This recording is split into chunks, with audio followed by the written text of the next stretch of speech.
Khilafah can't be established in Pakistan. Debunked.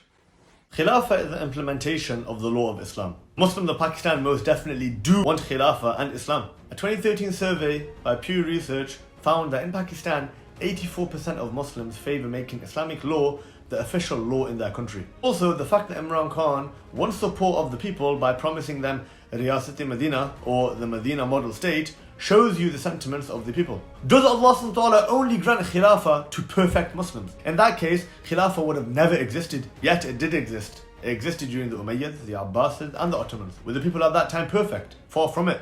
Yet Khilafah existed. If people can reach a level of perfection without Khilafah, then what's the point of Khilafah at all? If all of our moral and religious and political problems can be solved without implementing Islam, then what is the point of Islamic law? Khilafah will be established upon human beings, not upon angels.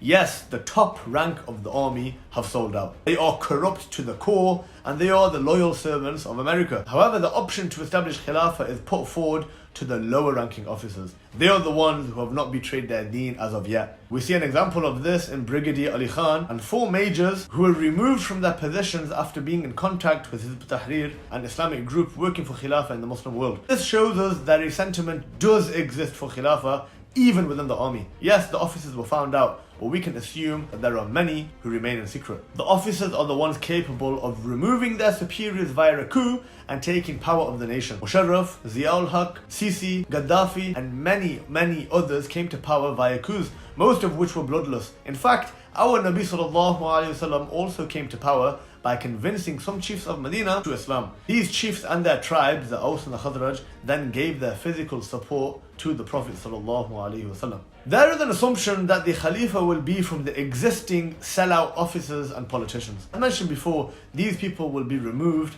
and most likely imprisoned. The Khalifa will be from those who understands what it means to be an Islamic politician. Someone sincere to Islam. Someone with a blueprint of governing the people via Khilafah. Someone with a draft constitution for the newly formed Khilafah state. People like to ask which madhab or sect or group or aqidah will the Khalifa follow? Well, which madhab, sect, group, aqidah does Imran Khan or Shahbaz Sharif follow? Very few people know. No one cares. It's irrelevant. People are concerned about whether or not they can feed their family. If the Khalifa brings about security, prosperity and moves the direction of the Muslims forward, then that is enough to win support from the people regardless of these ikhtilafi differences. Yes, Allah subhanahu wa ta'ala is the one who grants Khilafah. Yes, Allah subhanahu wa ta'ala is the one who gives results, but only once the action is undertaken. No one has ever woken up as a millionaire without going to work. No one has ever woken up as a wrestling champion without training for it. And no one will ever live under Khilafah without working for it. And then Allah subhanahu wa ta'ala will give the result.